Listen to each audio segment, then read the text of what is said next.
Do you know who it's named after? Yeah. King David. Great. When did King David live? The correct answer for the moment will be a long time ago. How long was that time? Roughly, let's round it up to about 3,000 years ago. Was he the first one here? No. No. So you'll have to agree that if David wasn't the first one here, the name City of David can't be the original name. That's because I can't name a city after a person that wasn't even born yet. Right? So if he was here 3,000 years ago, when did the city start? At least 2-3 minutes before, right? Well, something like at least 800 years before that. Which means 3,800 years ago, roughly 3,800 years ago, a city is built in this location. When I say city, what do I mean? How do we define a city today? People. In the modern world, we care about how many people live here. In many countries, 100,000 and up is a city. So how do we call 99,999?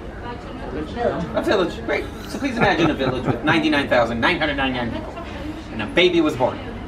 So it took the government about 2 or 3 months to find out. And eventually they announced the place as a city, right? Did something happen? Did the buildings become higher? Streets wider? Okay, sorry. All these things don't happen, right? Therefore, in the modern world, sorry to say like this, we care about stupid things that make no difference in reality.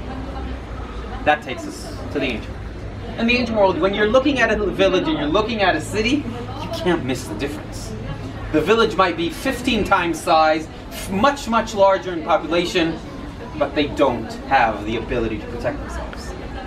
Which means the definition of a city in the ancient world is a place that can protect itself, which means it has walls. And on the walls, soldiers.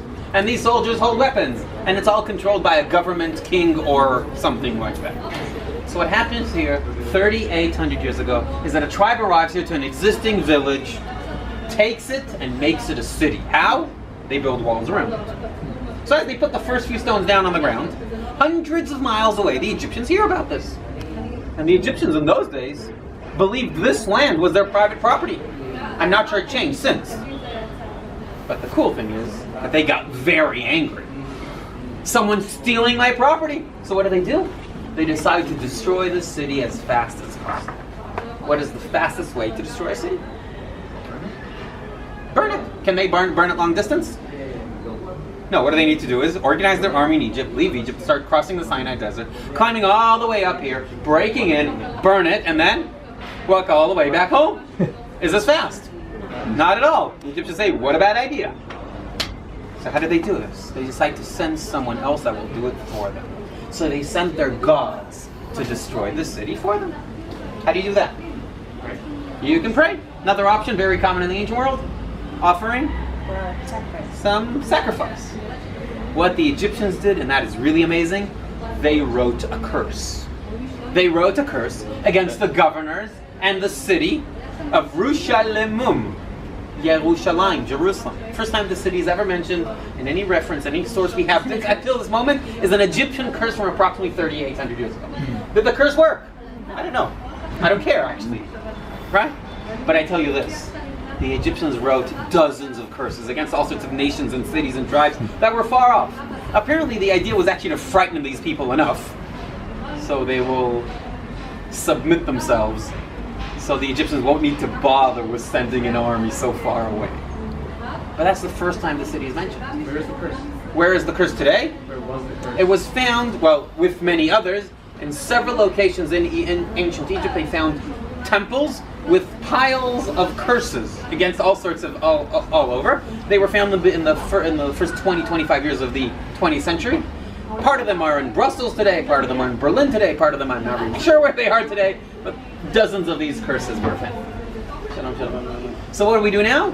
We go to 3,000 years ago to approximately King David's days when he arrives here, and what does he do? He takes the existing city and changes its name. He named it City of David after himself, and unfortunately for him, no one took him seriously. Everyone kept on calling this place Jerusalem. So why do we call it City of David? We should call it Jerusalem. Because if the site would be known as Jerusalem, you know what we'll have? You will all be right now wandering inside those walls up there, looking for the old city of Jerusalem. But you'll say, I'm inside the old city. It's so annoying, right? So I'll start with that. Those walls aren't old. And that isn't the old city. What was discovered throughout research is that the really old city is here. So that's what we're going to be focused on, the really old city. And that means nothing interesting, nothing modern will interest us today. What is modern? What is new? I agree. 2,000 years ago is approximately new around here. Okay? So we're going to be interested in 3,800 years ago and 3,000 years ago in the First Temple period. Nothing of those modern stuff. But if you want to know the modern history, it's allowed. It's okay. You just need to go and see more of the city, because there's actually a lot more. So to really focus on the ancient times, we will need to find out who, what was actually going on here in those days. Any questions? Okay? So let's move to